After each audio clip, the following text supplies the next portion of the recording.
The Dallas Cowboys had never played a game in Cincinnati until now. And in the 14th week of the '85 season, it seemed like an ideal time to visit the town known as the Queen City. All Cowboy loyalists who know their history are aware of their team's remarkable post-Thanksgiving record. After digesting turkey in each of the last 15 years, Dallas has then devoured every foe they've faced the following week. And their striped opposition today didn't appear too fearsome to the swaggering Texans. Those cute and cuddly Bengals with their 6-7 record and leaky defense seem just like so much grist for the mill for the high-flying heroes on America's team. But even as the Cowboys are pointing to the playoffs, so are the Bengals, who have a shot at winning the all-men-are-created-equal AFC Central Division. Quarterback Boomer Esiason leads an explosive offense that scored 45 points last week in a win over Houston. But the Boomer expects the Dallas defense to be a little less charitable today. Bengal coach Sam Wyche has his team ready, along with a few tricks up his sleeve as his club is set for a must-win game to keep its playoff hopes alive. From Riverfront Stadium, it's a rare meeting between the first-place Dallas Cowboys and the up-and-coming Cincinnati Bengals on the NFL Game of the Week.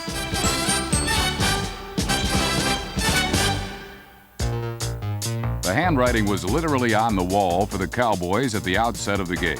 The Bengals had no intention of being gracious hosts to their new visitors, as Dallas discovered on its very first series.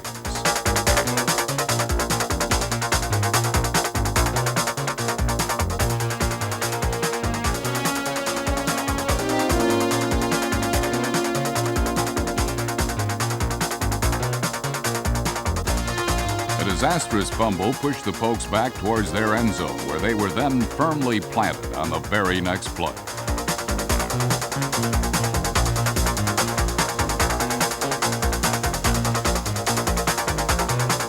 Number 79, defensive end Ross Browner dropped quarterback Danny White for a safety, and the Bengals had a quick 2-0 lead. It was the first safety against Dallas since 1970. The Cowboys then booted their free kick to Cincy. And quarterback Boomer Esiason wasted no time in moving his team right back into scoring range.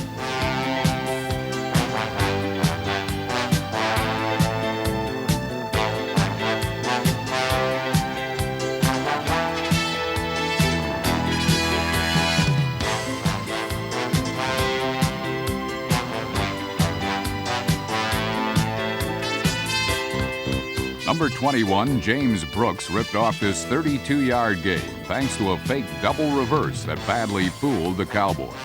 It was all part of Sam Wyche's no-huddle quick-count offense that befuddled the visitors all through the first period.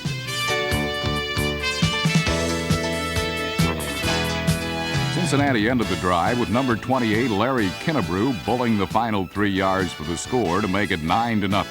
As the Cowboys were unable to stop the 255-pound Bengal behemoth.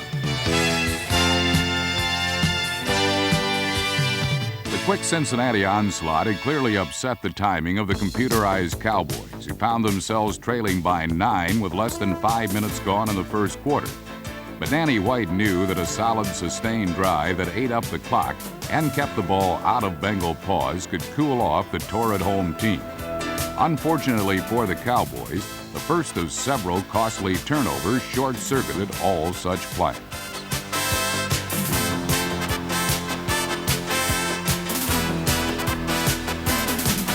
Tight end Doug Cosby had the ball jarred loose, and linebacker Reggie Williams was Johnny on the spot to pick it up, giving the Bengals possession in Dallas territory.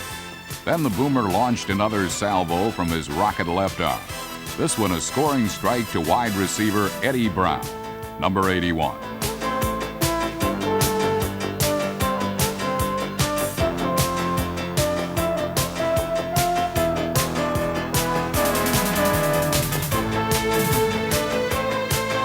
The 45-yard pass to Brown was the 6th touchdown of the season for the rookie out of the University of Miami. In a year when many clubs have been less than thrilled with their number 1 draft picks, the Bengals have no such complaints with Eddie. Brown has proven his NFL abilities and has made the Cincinnati Air Game one of the best in the business. Since he now had a 16-0 lead, and there were still 9 minutes left in the first quarter.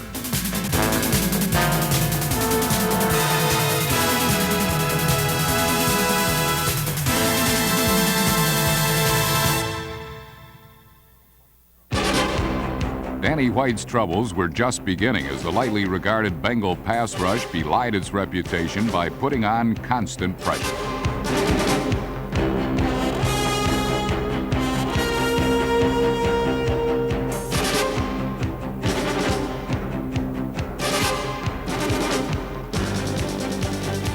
Cincinnati pretty much shut down the Dallas passing game while the Bengal air assault kept on flourishing.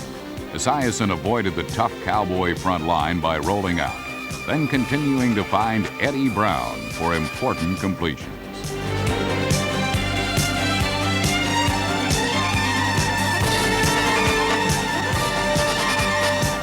Then James Brooks added the first of his 2 scores on the day with a 27-yard scamper right past the blitzing Dallas defenders.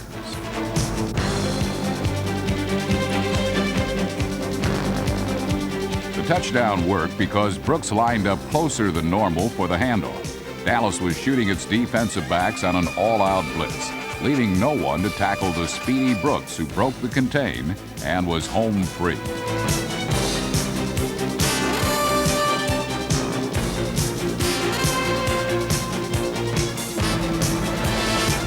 The extra point was missed, so the score stood at 22-0 Cincinnati. But the Bengals wanted more and pulled another fast one on the Cowboys during the kickoff with an onside attempt that was alertly recovered by special teamer Sam Washington, number 41.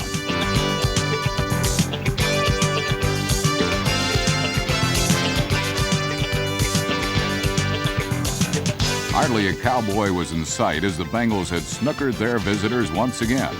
But finally, Dallas got some good news when Cincinnati made one of its few mistakes of the game.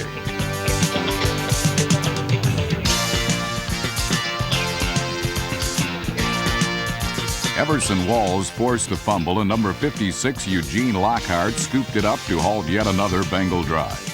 It seemed to spark the Dallas offense, which finally showed some signs of life as the second period got underway.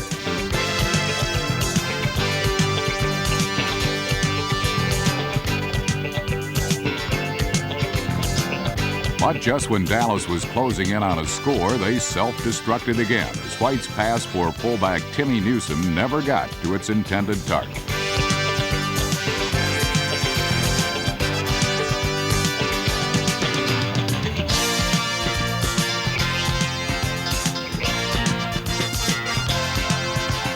Number 22, safety James Griffin swiped the throw, stopping the Cowboys on their deepest penetration of the game thus far. But then the Bengals got a jolt when their offensive leader fell victim to the Dallas pass rush.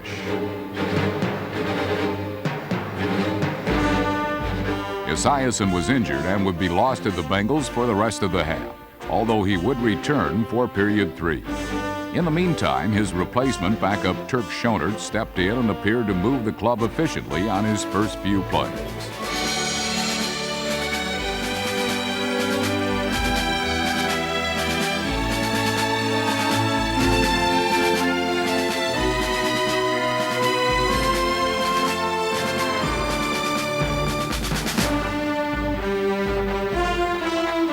But by now, the Doomsday defense had had enough and vented its frustration on the Bengal backfield, effectively shutting down Cincinnati for the rest of the half.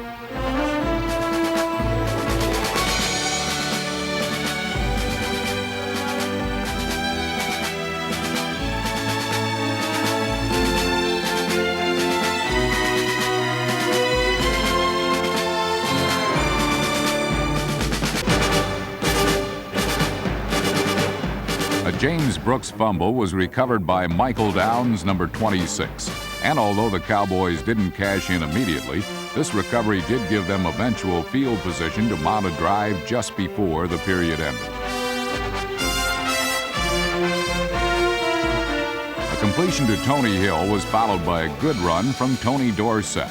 And with a little over a minute to go, the Cowboys finally got on the scoreboard with a field goal by kicker Rafael Septier.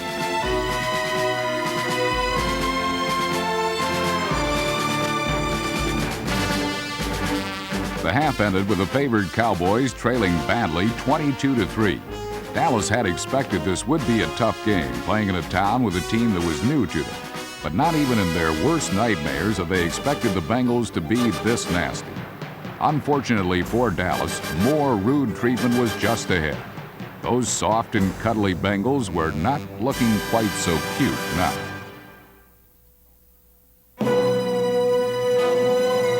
With a surprising 19-point lead at the half, the Bengals began the third quarter with the ball, but also with the knowledge that they had not scored since midway through the opening period.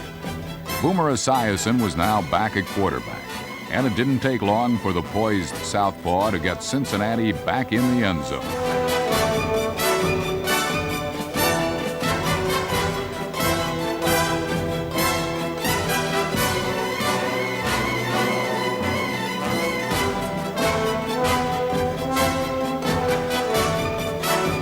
The 29-yard touchdown pass to number 86 Steve Kreider came with only 3 minutes gone by in the third quarter and increased the Bengals' lead to an even more commanding 29-3. The kickoff that followed would not help the beleaguered Cowboys get back in the game. In fact, it only added to the woes of a team fighting for a division title.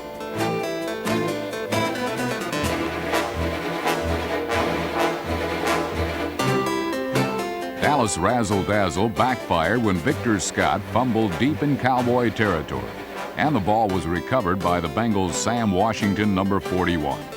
Cincinnati was now in excellent position to bury the Cowboys even deeper, and they wasted little time in doing just that.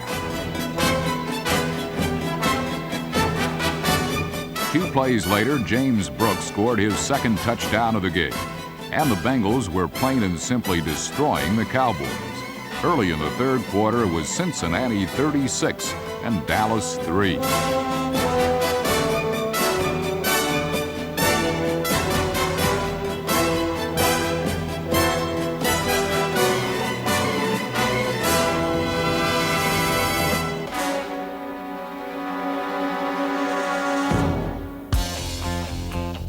The Bengals defense, not one of the league's stingiest, had performed well in the first half against the Cowboys offense, a unit ranked near the top in the NFL.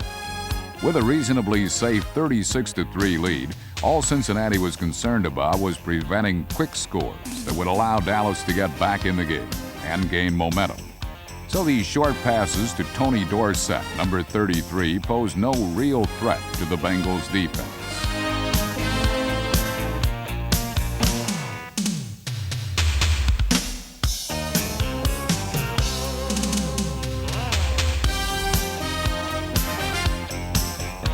This game, as important as it was, had been slipping away from Dallas since the coin toss, and things were not getting any better. Danny White had been unable to maintain any offensive balance against the Bengals team that had allowed the most points in the AFC through the season's first 13 weeks.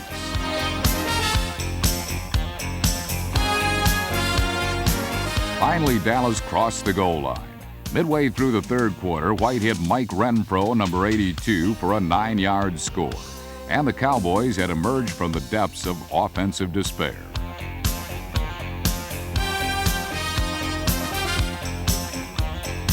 This rare moment is worth looking at again.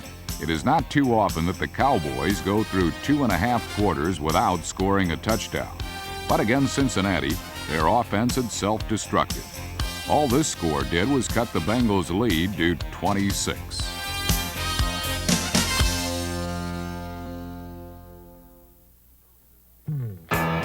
Early this season, Sam Weish turned the quarterbacking duties over to second-year man Boomer Esiason. And since then, the Bengal offense has become one of the NFL's most explosive. They've scored more points than anyone in the AFC except San Diego. And much of the credit must go to Esiason, who has shown he is wise beyond his years. Following the Cowboys' score, Esiason went for it all and got it, hooking up with Chris Collinsworth, number 8.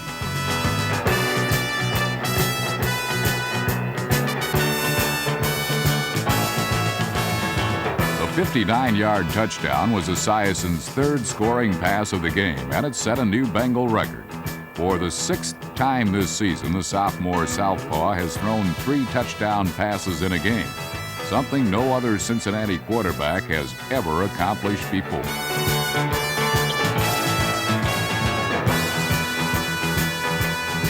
Esiason's record-breaking performance upped Cincinnati's lead to a staggering 43-10, and this game was still in the third quarter. The Bengals, in their most important matchup of the season, were playing their finest all-around game of the season and loving every minute of it. Expected to challenge for the AFC Central Division Championship, the Bengals, as they did a year ago, were making their move in the second half of the season. They continued to pound the Cowboys early in the fourth quarter, this time using the running game.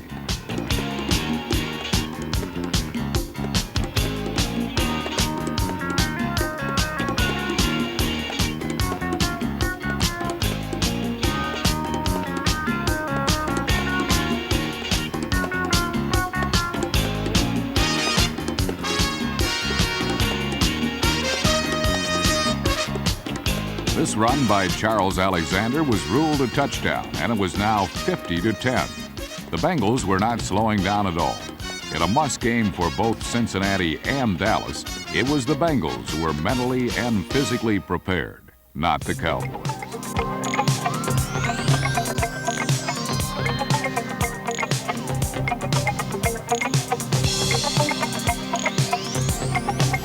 Dallas pass offense, the best in the NFC, seemed to confuse throughout the game and finally came up dazed. Dazed and confused by a suspect Cincinnati defense was not what the expected script for this game was supposed to be about.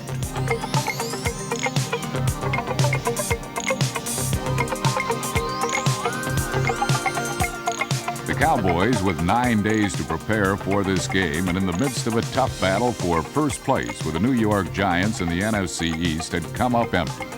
What was surprising was not that the Bengals had played well, but that the Cowboys had played so poorly, particularly with a division championship potentially at stake. On this day at Riverfront Stadium in Cincinnati, the sun had set decisively on the Cowboys. It was the Cowboys' second plunge into darkness in a month. The first time, following a 44-0 whitewash by the Bears, Dallas rebounded with 2 impressive victories.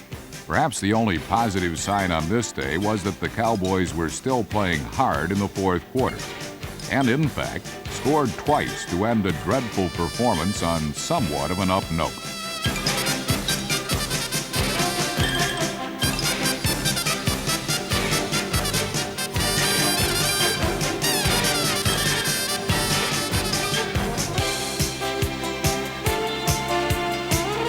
Danny White's touchdown flip to tight end Doug Cosby, number 84, was the first of the Cowboys' 2 scores in the final period. The second came with just over 2 minutes remaining and was the result of an outstanding play by a special teams unit that had clearly not let the score affect its intensity.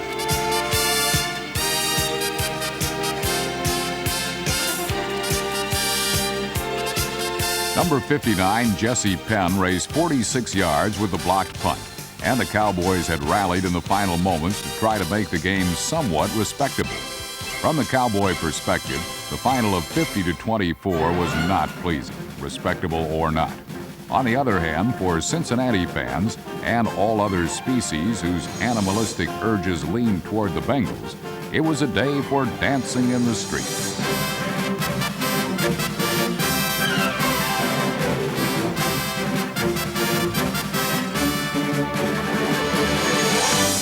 The big question in Cincinnati now is, how long can the dancing continue?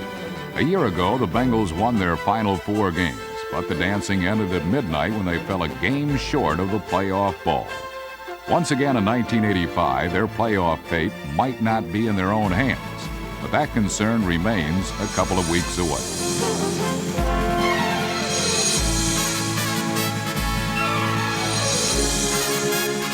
For now, the Bengals can be proud of what they achieved.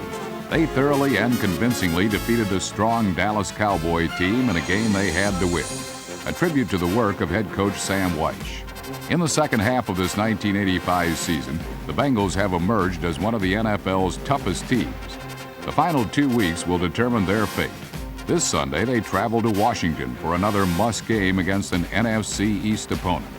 But on this day at Riverfront Stadium, the outcome was never in doubt. The final, Cincinnati 50, Dallas 24.